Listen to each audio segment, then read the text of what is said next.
Bien. Ah, janto la soko tigilama ani dongo tigilama. Bi kononton ani kononton toni duru ani ajojan fiesuro alisa awklobe awka radioso manilata chauka radioso musoka radioso demusonga radioso awa yande maliba fm okmana soko ani dongo tigilama anyo defo kuma folon koro koni kotokoni otokoni dalamarin anyo defo ka fo bi fm bi klegay na wole blala bi ngara demiseni sini ngara dangoroba bamonon kote kibito demiseni ala kama koroba ala shido mais sigito makoroba ala ka demiseni ala shido bi demiseni ale de sini makoroba okmana bi jili demiseni okmana ote mashi dengelenye wa bela jelen ko Fatima Jabate ni ko Fatima Jabate jumendo Fatim Jabate ka chade mais krangre nyana maliba FM aye wole bla Fatim Jabate jumema ni amga ngara dangoroba do ni oye ndede ni ko ndede doron ka Fatim doron okmana bela jeleba do okmana bamonon côté ko bonyabe mande boya masege be mande okmana maliba FM aye wole bla Fatim Jabate ma okmana aye wole jabi awo boyabe mande boya masegebe okmana o boya ma kosegere okmana oye Fatim Jabate tay bi kononton ani kononton toni duru ani ajojan Fatim mundo bela jele familiali sorala ni Fatim yere wole blala ni Fatim nema okmana ame yoromina ikosisa okmana kene yere fana ale dembara okmana feminye fifi ale kalade fifi touré okmana ale be keneka okmana katafra caméramanu baba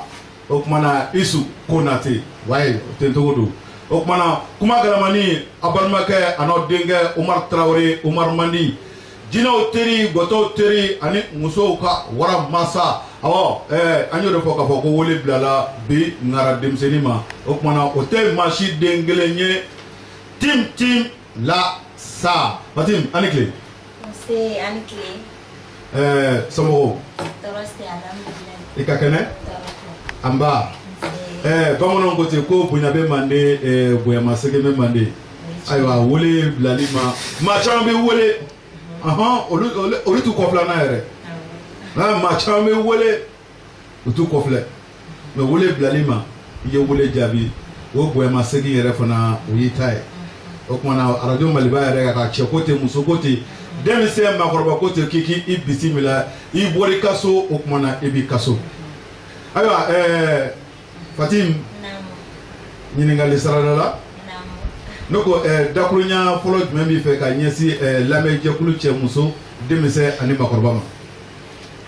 Omar Traoré njarani mbafo lame ba jekulu be ko bela jeleni nyankuma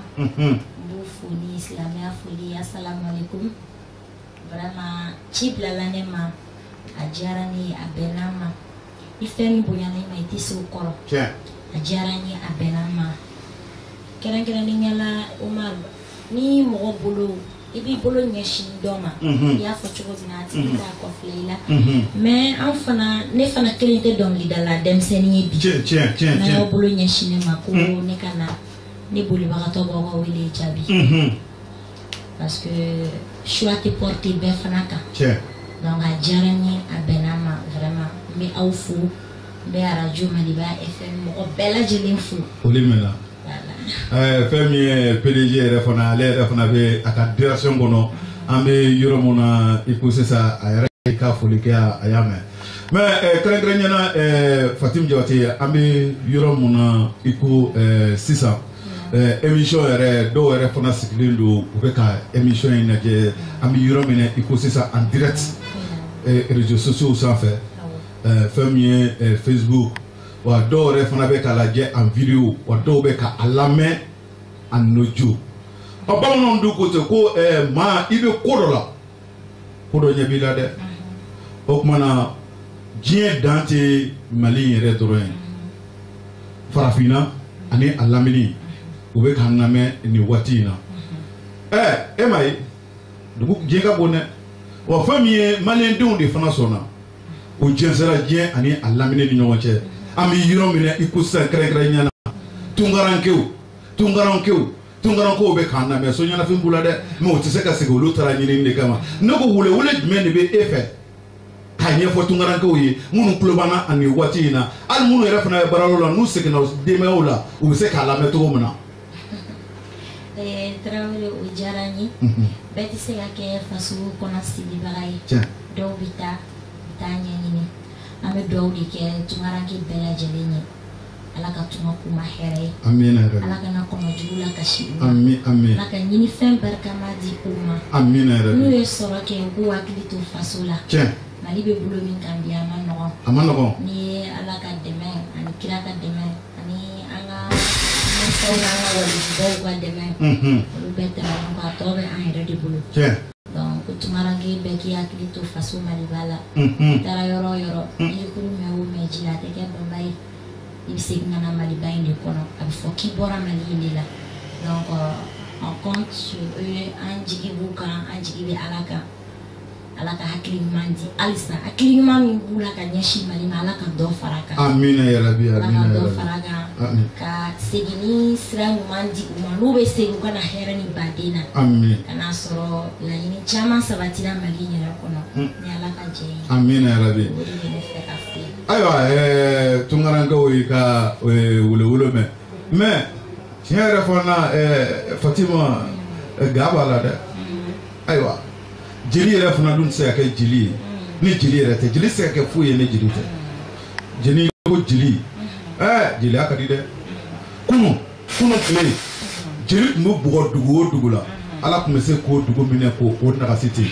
jeli ngolo ale de b'a ko jeliya ye mɔnɛ walahi bilahi talahi jeliya tɛ mɔnɛ an sinji minnu n'u u bɛ k'an lamɛn an bɛ yɔrɔ min na i ko sisan k'u to tunga la pour que so ɲɛnafin ka b'u la dɛ e bɛ se mun na dɛ e ko ne ma tan dɛ an ka kɛnɛ ɲama fi ka n'o ye fɔlɔ.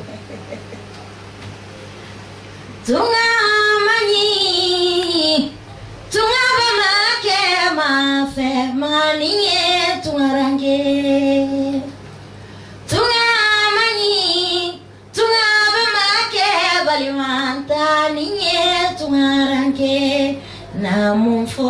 tunga range namun ke tunga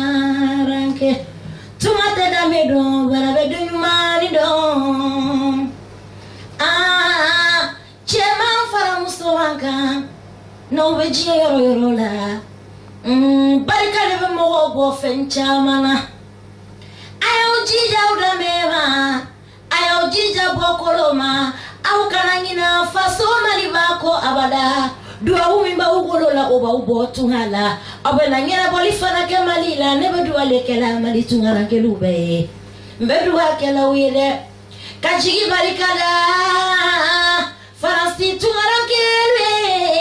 États-Unis tungarakelu Asie tungarakelu Chine tungarakelu Congo Brazza tungarakelu Fen na be jinye kono na be fima ko mien ni be tuhala Fatimu ko alaka tunga noya aube tunga mani tunga be make balimanta ninye tungaranke na mufo tungaranke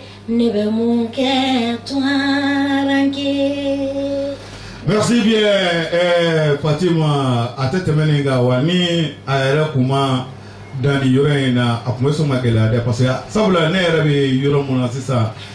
misi chera mfargolo ka akun totora sisa ngambulo flat down kundi woyi wayi o kumana adun madabo o kama yere fo fo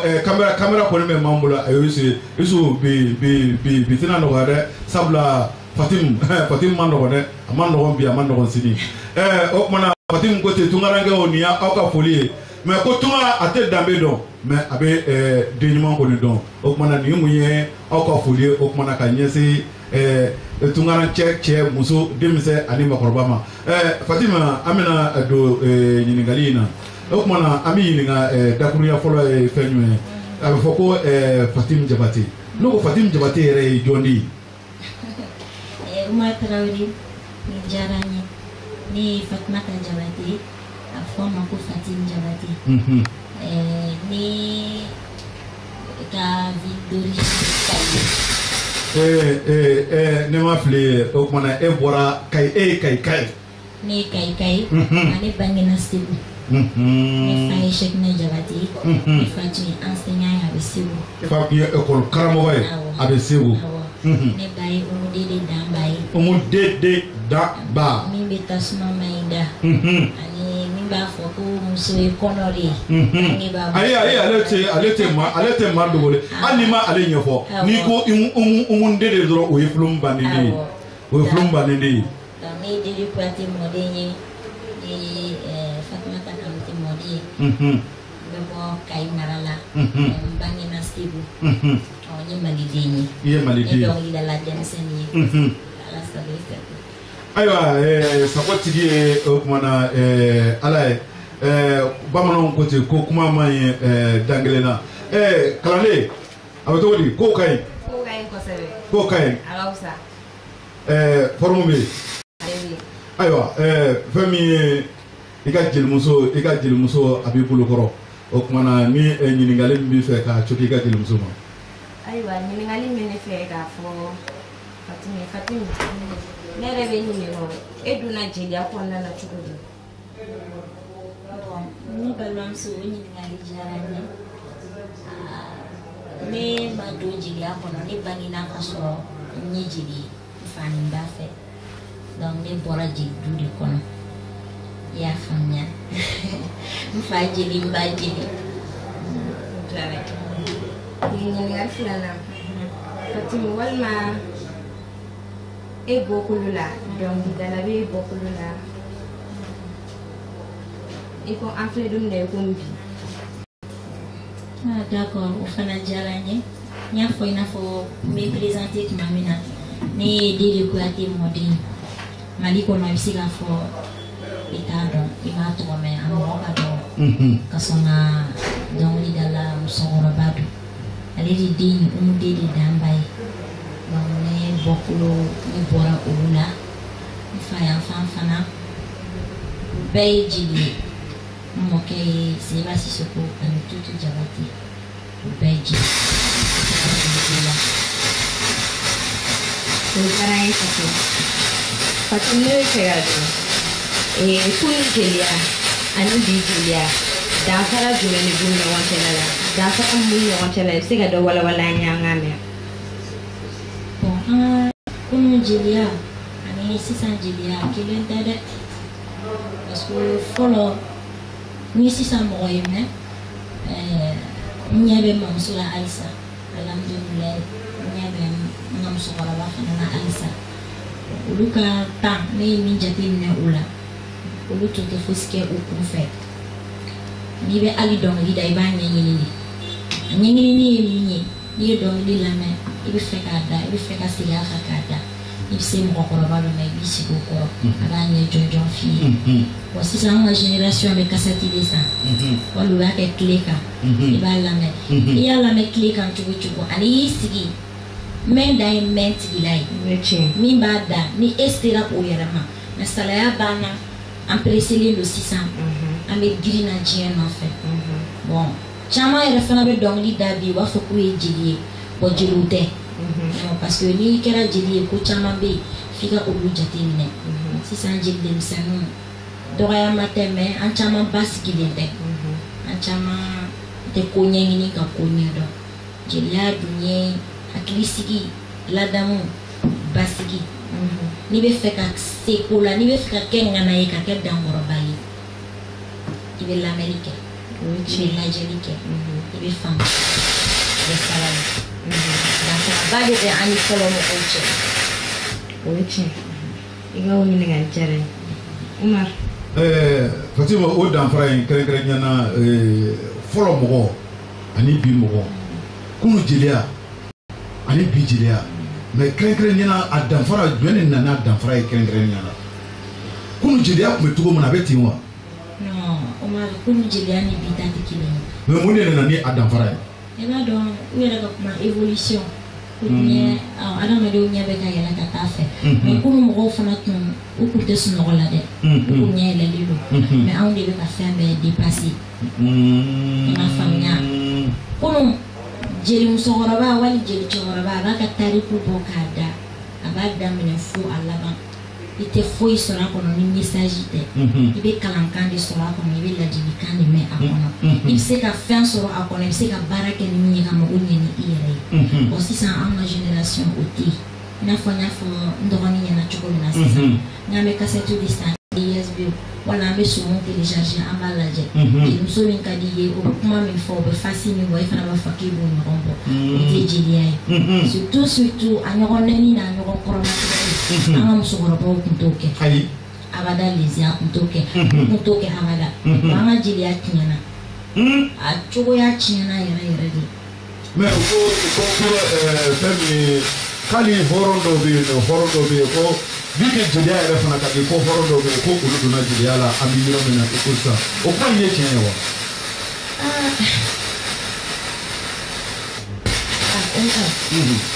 i jaabi o yɔrɔ in na bi na ni ko k'a tiɲɛna parce que caman de faralen don anw kan ti jeli ye fɔlɔ dɔnkilida jeli tun bɛ yen kumakɛla tun bɛ yen kuma tɛ anw jeliw ta ye kuma tigi ye funɛw ye mais bi anw ni funɛw bɛ micro falen bi jeliw yɛrɛ fana bɛ kuma kosɛbɛ garankɛ o bɛɛ bɛ olu ka rôle dɔn ainsi de suite fo ka na se tontigiw ma ka na se hɔrɔnw yɛrɛ ma hɔrɔnw yɛrɛ donna la hɔrɔnw donna la anw yɛrɛ ni hɔrɔn dɔw bɛ ɲɔgɔn tufa micro nɔfɛ awɔ donc an ta in taabolo kɔni a bɛ ala bolo ani ɲamakaladen kelen-kelennin minnu n'olu sɔnna ka sɔn jeliya ma n'an farala ɲɔgɔn kan an bɛ se k'a redresser mais an bɛ taabolo min na bi an ka jeliya a bɛ layilayilala bɔ. o ko fana ko n'i ye jeliya yɛrɛ fana jateminɛ ko a kɛra kilanko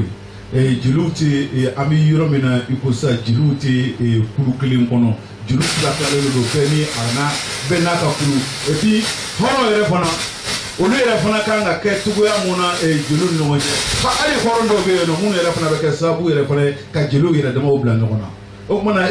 mun de nana ni nin tilatilali ni danfaraw ye jeliw ni ɲɔgɔn cɛ.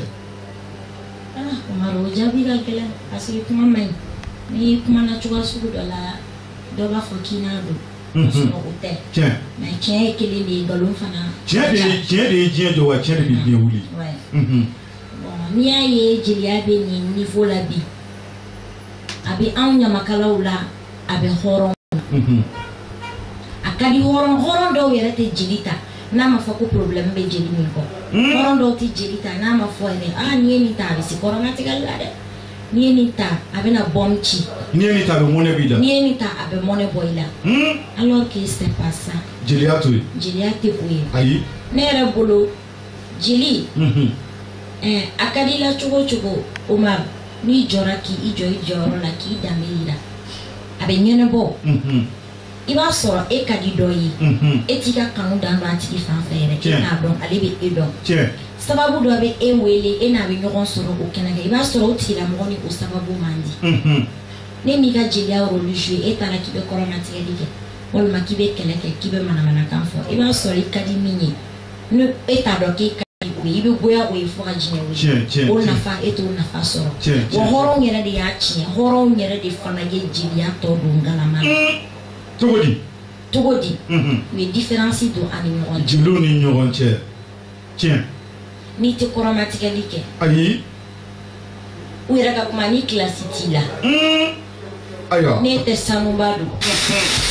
wa ne bolo hɔrɔnw de b'a di an ma mais jeliw fana yɛlɛla fɛn dɔ kɔ n'i kɛra jeli ye kana kɛ geribu fana ye dɛ ɲamakala kan ka baara de fana kɛ jeliya do jeliya tɛ ne bɛ balo mɔgɔ si la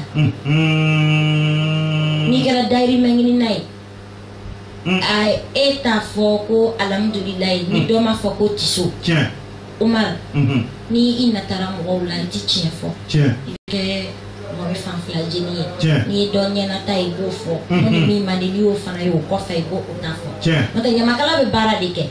i bɛ baara kɛ o ti bali i ka jeliya rôle la ne b'a ye ɲamakala n'a b'a jɔ a jɔyɔrɔ la n'a bɛ baara kɛ ala jatigi n'a fɔ kungo min na a b'a sutura